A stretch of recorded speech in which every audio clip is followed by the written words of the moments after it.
नमस्कार, मी कोल्हापूरची अन्नपूर्णा आपल्या सर्वांचं स्वागत करत आहे। आजच्या या रेसिपीची सुरुवात आपण करणार आहोत।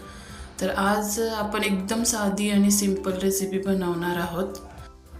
करायला इतकी साधी की अगदी सहजरित्या घरातील साहित्य अवेलेबल असेल त्याच्यामध्ये कोणीही सहजरित्या बनवू शकेल, पण चवीला इतकी छान लागते ना की खरंच सगळ्यांची फेवरेट होणार आहे ही रेसिपी।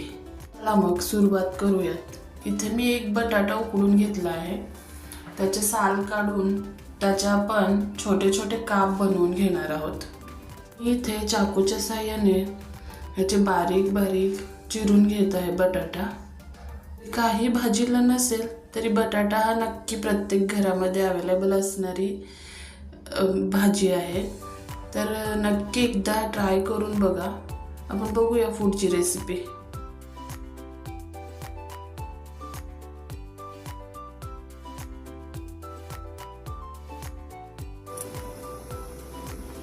आपण आता त्या बटाट्यामध्ये आपल्या आवडीनुसार आमचं कोल्हापूरची चटणी आम्ही म्हणतो त्याला, चटणी 1 चमचा, हळद 1 पाव चमचा आणि चवीनुसार मीठ घालणार आहे।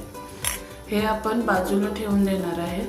त्याच्यानंतर मी इथे लोखंडाचा तवा घेतलेला आहे, गरम करत ठेवलेला आहे। तव्यावरती घालणार आहोत आपण 1-2 चमचा तेल। तेल थोडं तापलं की त्याच्यामध्ये आपण घालणार आहोत मोहरी। मोहरी छान तडतडू द्यायची। त्याच्यानंतर घालणार आहोत आपण जिरे। जिरे आणि मोहरी छान भाजले की त्याचा एक खूप छान सुगंध येतो। त्याच्यानंतर आपण घालणार आहोत कढीपत्ता आणि एक मोठा बारीक चिरून घेतलेला कांदा। कांदा छान तेलावरती परतून घ्यायचा आहे। सांगायचं तर ही रेसिपी माझ्या खूप जवळची आहे, म्हणजे आमच्या घरी खूप बनवली जाते, सर्वांची खूप आवडीची आहे। सगळ्यांना भाजीला काही नसेल आणि काय छानसं खावं वाटलं तर सगळ्यांना तव्यावरचा बटाटाच खायचा असतो। छानसा कांदा परतून झालेला आहे। त्याच्यानंतर आपण याच्यामध्ये घालणार आहोत 1 टमाटर बारीक चिरलेला।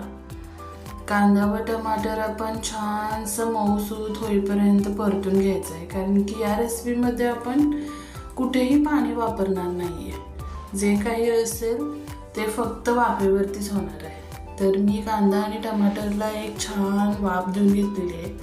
बघू शकता कांदा व टमाटर एकदम मऊ पडलेला आहे। येईल आपली मॅजिकल स्टेप, ती म्हणजे आपण मसाला घालून ठेवलेला बटाटा ॲड करायचं आहे। तर मी हा बटाटा याच्यामध्ये ॲड करते आणि छानसं परतून घ्यायचं आहे याला। तर बघू शकता ही स्टेप ॲक्च्युली स्किप करू नका, कारण की जर बटाट्याचे मोठे पीसेस असतील तर ती टेस्ट नाही येत। तर मी चमच्याच्या साहाय्यानंच थोडं क्रश करून घेते बटाट्याला, की जेणेकरून पूर्ण मसाला, टमाटरची, कांद्याची टेस्ट बटाट्यामध्ये मुरली जाईल आणि बटाटा चवीला एकदम छान लागेल। तर परत मी 2 मिनटं या बटाट्याला वाफवून घेणार आहे। तर बघू शकता वाफवल्यानंतर आपला खाण्यासाठी रेडी होईल आपला लाल बटाटा तव्यावरचा। याच्यामध्ये आपलं महत्त्वाचं इन्ग्रेडियंट म्हणजे कोथिंबीर। कोथिंबीरशिवाय कोणताही पदार्थ पूर्ण होऊ शकत नाही। आपलं एकदम साधी सोफी, कोणताही तामझाम न करता सिंपल पद्धतीने बनवलेला लाल बटाटा तयार आहे खाण्यासाठी।